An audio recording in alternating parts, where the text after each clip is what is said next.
Hi, Mystery Recapped here. Today, I am going to explain a surreal black comedy dystopian film called The Lobster. Spoilers ahead, watch out, and take care. In the near dystopian future, not being in a relationship is considered a crime. To survive in the world, one should always be with a romantic partner. People must go everywhere with their partners, or else they are punishable by law.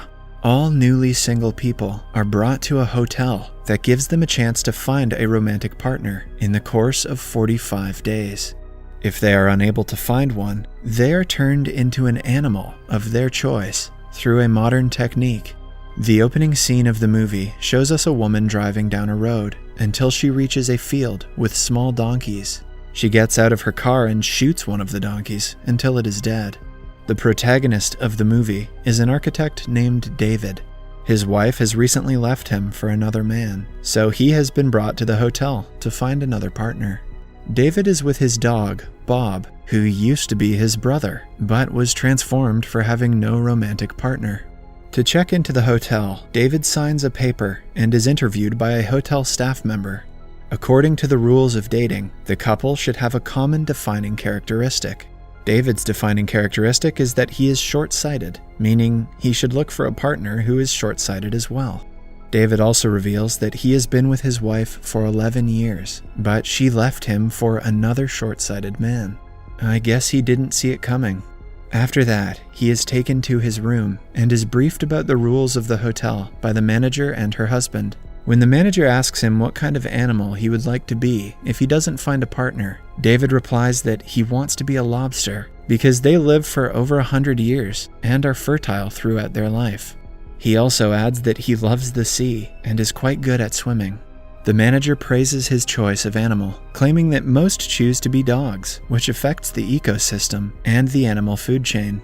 Before they leave, the hotel's maid cuffs one of David's hands to keep him from pleasuring himself, which is against the hotel's rules. Good thing David's a lefty.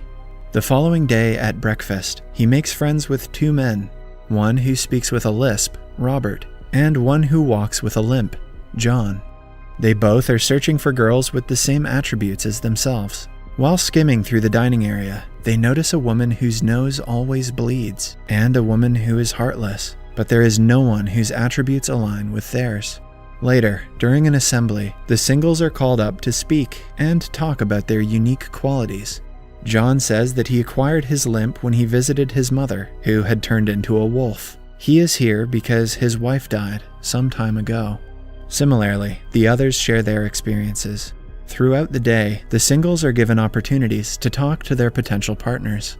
At a dance party, David asks the nosebleed girl to dance with him, but realizes that they do not have a common attribute. Following that, they are called to go to the woods to hunt the loners. Loners are the people who ran away from the hotel because they didn't want to be turned into animals. Since the police in the city would send them back to the hotel, they form a colony and stay in the woods. The singles are allowed to hunt them by shooting them with tranquilizers. Then, the loners are brought back to the hotel and turned into animals. The number of loners the singles catch will be added to the number of days they have left in the hotel. On the first day, David catches none, meaning that his days are going down more rapidly. The best hunter among the singles is the heartless woman, who catches about 10 in a single hunt. The hotel also has weird rules that at night, the maid should arouse the men so they are interested in finding a partner quicker. One day, Robert is found pleasuring himself, and as a punishment, his hand is burnt in a toaster. Wow, this is some Dobby the house elf shit. In their next hunt, David sits next to the woman, whose characteristic feature is that she likes butter biscuits. She talks to David, who shows no interest in her, even when she offers sexual favors. While talking, she reveals that she plans to jump out of the window of her room if she doesn't get a partner in time. During a swimming lesson, John, the guy who limps, hits his nose, making it bleed. He then approaches the nosebleed girl, lying that his nose bleeds all the time to match their attributes. At the next evening party, John and the nosebleed girl are pronounced a couple and are shifted to a double room. A few days later, the Butter Biscuits girl jumps out of her window and commits suicide. The ruthless girl watches her whimper in pain, but doesn't get up to help her. Now, David only has a week left to find himself a girl, so he approaches the heartless girl, acting like he doesn't care for people's lives either. The woman is looking for someone who has no emotions, like her, so she is attracted to David. They hang out and talk for a while, throughout which David keeps up the act.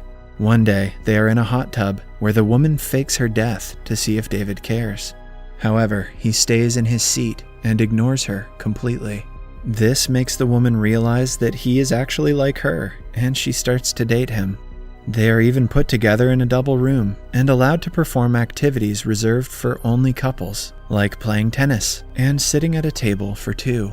They stay as a couple for a few days, but the ruthless girl notices David showing emotions when they get intimate. So, one morning, she kicks his brother Bob to death to test him. David says that it is no problem at first, but then the woman finds him crying in the bathroom. She drags him through the hallways to take him to the manager for lying, but David knocks her out with a tranquilizer gun before she can.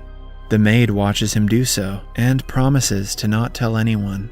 To take revenge for his brother, David thinks of kicking her in the stomach again and again, but settles to another plan. He and the maid get her to the transformation room and turn her into an animal.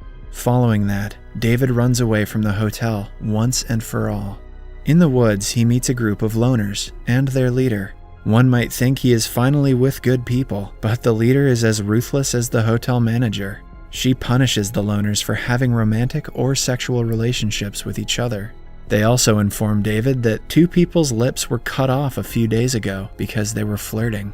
After they explain the rules, he is welcomed to the group. One of the loner girls with black hair and short-sightedness, like David, looks at him for the first time and is instantly attracted to him. But because of the loner's rule, she only talks to him as a friend. In the evening, when the hotel guests come for the hunt, Robert catches David. David tries to save his life, claiming that Robert is his best friend, but the guy is adamant about catching him because he only has 2 days left. The black-haired girl hits him from behind and saves David's life. At the same time, we see the maid of the hotel meeting with the lead loner. It turns out that the two meet every time she comes hunting to inform the leader about what is going on at the hotel. The maid is not happy with her husband, but doesn't want to leave him because she will end up in the hotel as a guest. So, she and the leader are planning to attack the hotel and take over it. Once every month, 2 people from the loner's crew pretend to be a couple and go outside to the city to get food and other supplies. This time, the leader and her partner take the black-haired girl and David. In the mall, a police officer sees David alone and questions him about his partner, demanding a marriage certificate from him, but the dark-haired girl saves him from the man. Some days later, the loners finally get ready to attack the hotel. That night, they sneak inside with the maid's help and hold the manager and her husband hostage. They ask the husband to shoot his wife dead if he wants to save his own life. The guy doesn't care about his wife at all, so he shoots her without hesitating. But it turns out that the gun was unloaded, and the purpose of the abduction was to show the couple they do not care about each other and are in a hollow relationship. At the same time, David visits John and the nosebleed girl and reveals to her that he is faking the nosebleed so that they could be together. The loners leave abruptly after proving their point and return back to the woods. That night, the maid joins the loner group. In the course of the next few days, the black-haired girl and David get closer and start liking each other. They even plan to run away from the group so they can be together. The girl writes all of this in her journal, but before they can execute their plan, the leader reads the journal and gets to know about their affair. She is enraged by the betrayal, but doesn't confront them. Instead, some days later, she takes the dark-haired girl to the city, claiming that she will fix her short-sightedness, but instead makes her go blind. After returning to the woods, the dark-haired girl finds out what is going on and tries to kill the leader. In the attempt, she kills the hotel's maid instead. The leader spares her and lets her go to David. At first, she tries to hide the fact that she has gone blind, but then comes clean. She is scared that he will leave her now that they do not have any matching attributes. David is unsettled, but decides that he wants to stay with her, and helps her out with her other senses of touch and smell. For the next few days, they try to find other attributes that they might have in common, but are unsuccessful. David doesn't want to let go of her, so he suggests they kill the leader and run away from the woods. They put their plan into action at night. David abducts the leader and throws her into an open grave. A while later, some wild dogs approach her and start devouring her body. Meanwhile, he and the dark-haired girl dress up and run away from the woods. Eventually, they stop at a diner in the city. David has decided to blind himself, so the two have matching qualities. They talk for a while about the decision and ask the waiter for a knife. David gets up and goes to the bathroom to blind himself, but stops midway.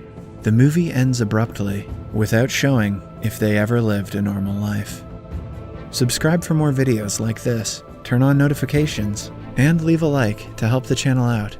Thank you for watching.